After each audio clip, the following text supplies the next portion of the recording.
যদিও সিদ্ধান্তটা সঠিক ছিল না, তারপরেও এটি মন্দের ভালো ছিল। কারণ যে ব্যক্তি বা যে কর্মকর্তা আমার থেকে 2 বছর চাকরি, মানে 2 বছর আমার চাকরিতে জুনিয়র, এখন আমি কোনো কারণে যুদ্ধ করতে পারি নাই বা আমি হয়তো আটক ছিলাম, কিন্তু তাকে স্বাধীনতা যুদ্ধের পরে তাকে 2 বছরের সিনিয়রিটি দিয়ে আমার উপরে বসিয়ে দেওয়া হলো, যেটি আসলে কোনোভাবেই একটা সরকারি চাকরিতে নর্মস এটিকেটস এটিতে কভার করে না।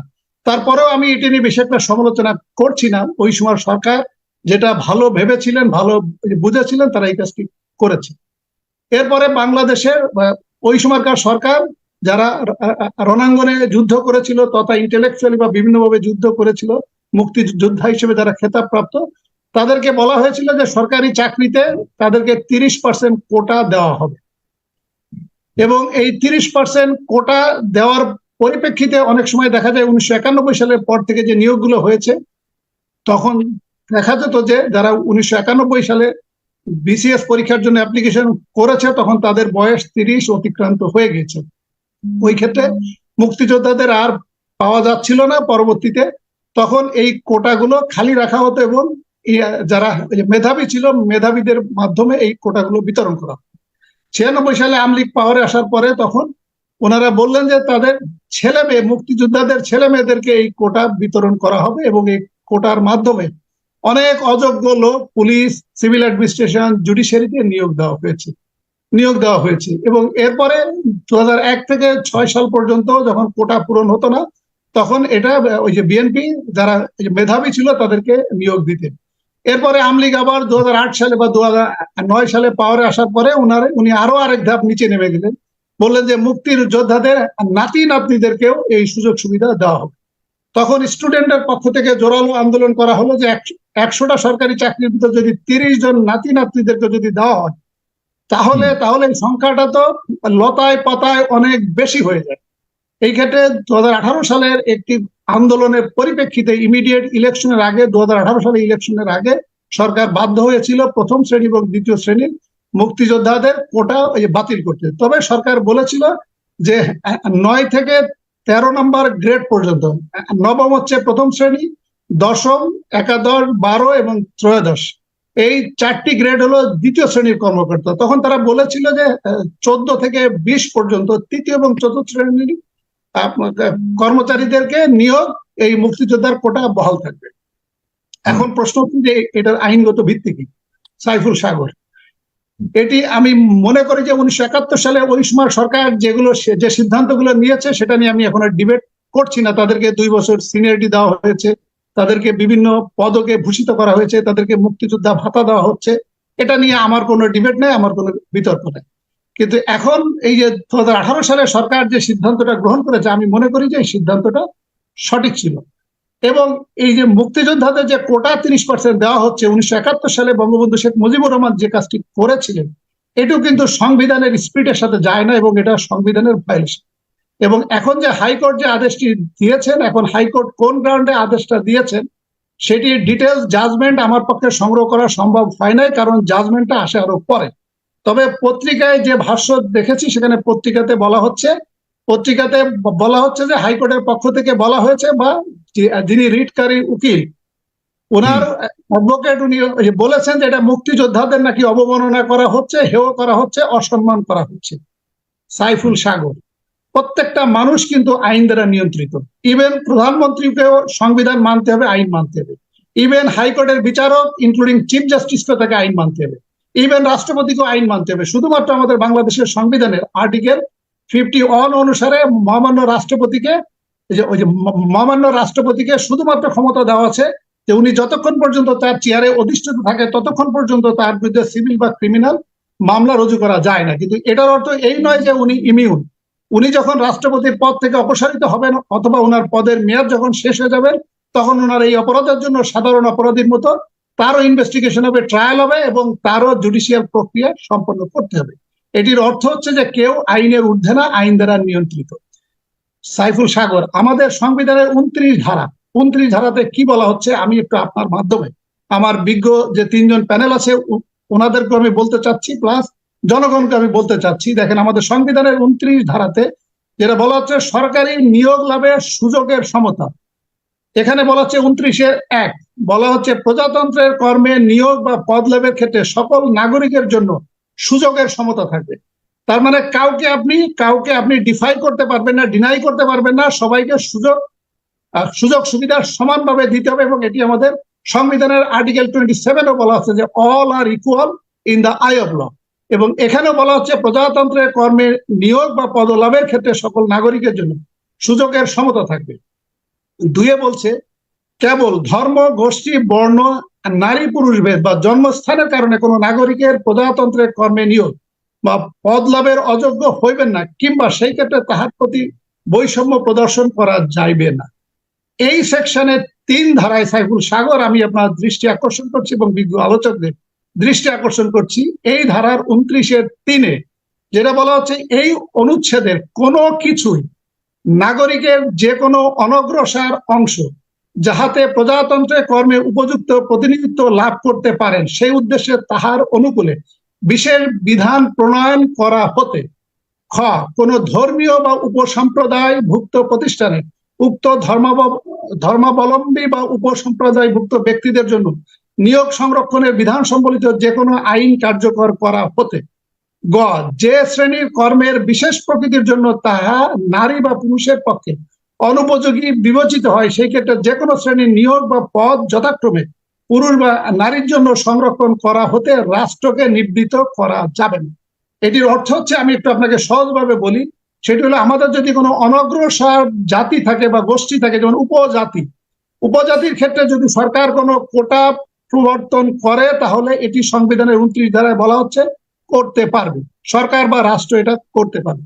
কোন ধর্মীয় বা উপসম্প্রদায়ভুক্ত প্রতিষ্ঠানে যেখানে আমাদেরকে আলেম নিয়োগ করা হবে বা ইসলাম শিক্ষায় শিক্ষিত হতে হবে, সেখানে যদি সরকার যদি বলে ওই প্রতিষ্ঠানে কাউকে নিয়োগ দিতে হলে তাকে ইসলাম ধর্মে শিক্ষিত হতে হবে, অথবা গির্জাতে নিয়োগ দিতে গেলে তাকে খ্রিস্টান ধর্মে শিক্ষিত হতে হবে, অথবা হিন্দু যে মন্দিরে নিয়োগ দিতে হলে তাকে হিন্দু ধর্মে দীক্ষিত হতে হবে, সেটা ক্ষেত্রে সরকার একটা কোটা অথবা বিশেষ শিক্ষা ব্যবস্থার প্রবর্তন করতে পারবে। এটা এই আইনেই বলা আছে। আরেকটি বলা হচ্ছে যে কোন জবের ক্ষেত্রে নারী যদি অনুপযোগী হয়, মানে বিশেষভাবে উপযোগী না, অথবা কোন বিশেষ জবের ক্ষেত্রে কোন পুরুষ উপযোগী নয়, তাহলে সেই ক্ষেত্রেও কিন্তু সরকার বিশেষভাবে নির্দেশনা বা কন্ডিশন প্রদান করতে পারবে।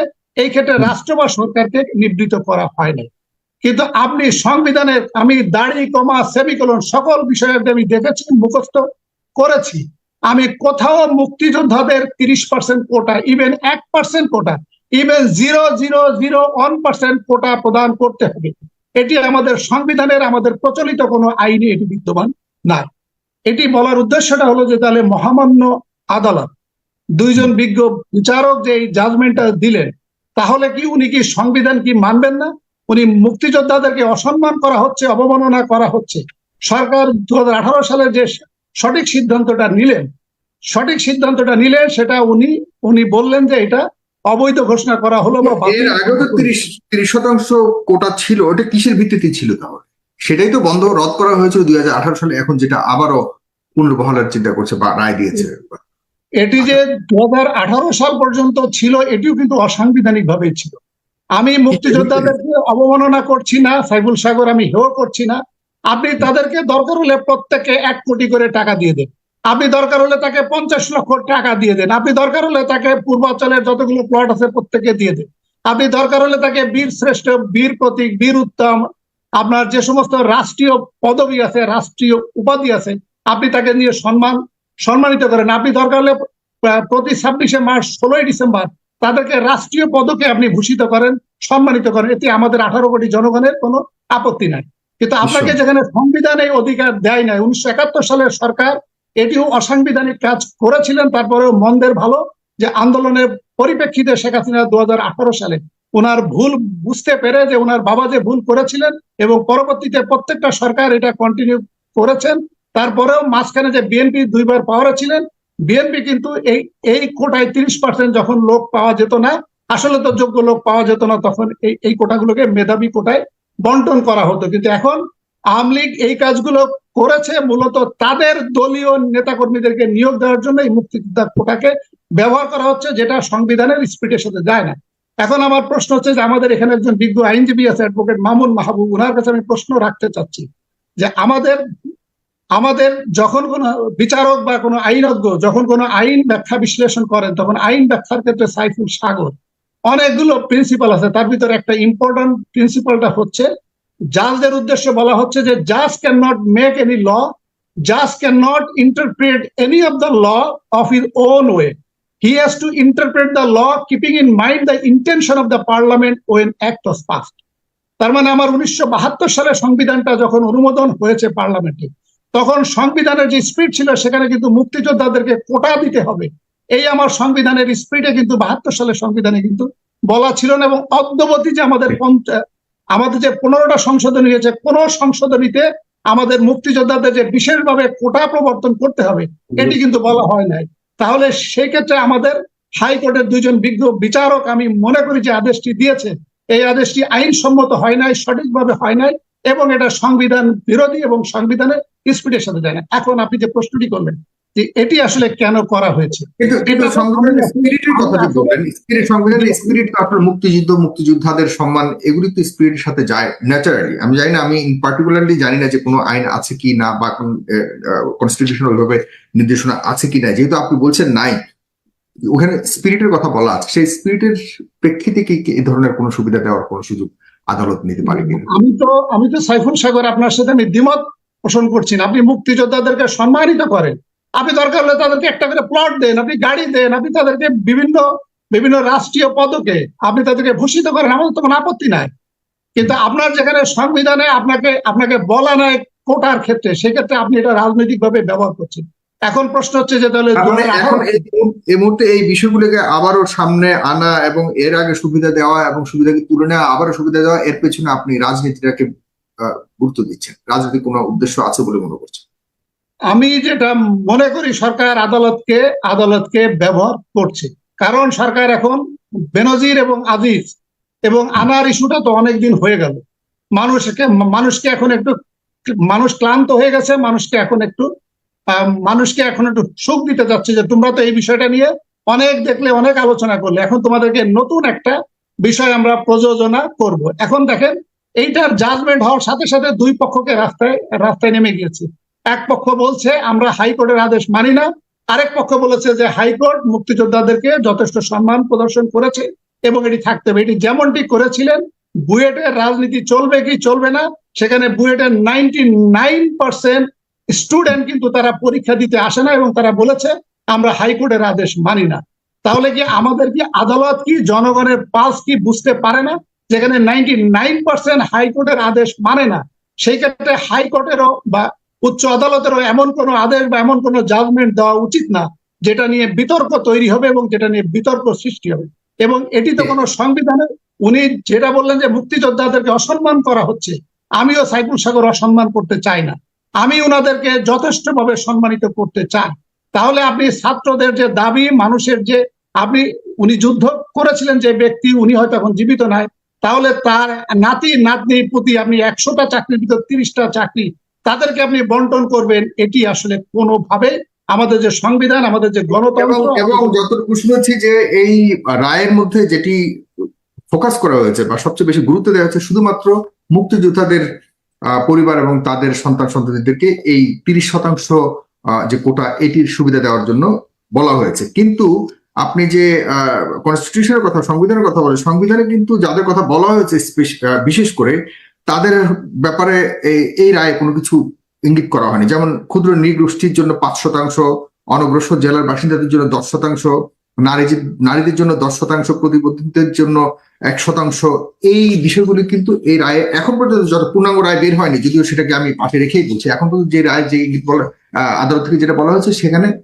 তাদের কথা উল্লেখ করা হয়নি, শুধুমাত্র 30% মুক্তিযোদ্ধাদের কথা বলা হয়েছে। তার মানে সংবিধানে যে যাদের সুবিধা দেওয়ার কথা বলা হয়েছে তাদের বিষয়টা এখনো পর্যন্ত 2018 সালের যে বাতিল করা ওই জায়গাতে রয়ে গেছে। যাদেরকে সংবিধানে বেশি সুবিধা দেওয়ার কথা ছিল তাদেরকে আমরা এখন পর্যন্ত বঞ্চিত দেখতে পাচ্ছি। আমরা পূর্ণাঙ্গ রায় বের হওয়ার পর বাকিটা হয়তো জানতে পারবো, কিন্তু আপাতত আপনি মনে করছেন যে শুধুমাত্র মুক্তিযোদ্ধাদেরকে এই সুবিধা দেওয়ার ক্ষেত্রে আপনি সাংবিধানিক নির্দেশনার বা সাংবিধানিক কোন ধরনের স্পিরিটকে আপনি কাজে লাগাচ্ছে বলে দেখতে পাচ্ছেন, বরং এর পেছনে রাজনৈতিক কারণ আছে বলে মনে করছেন।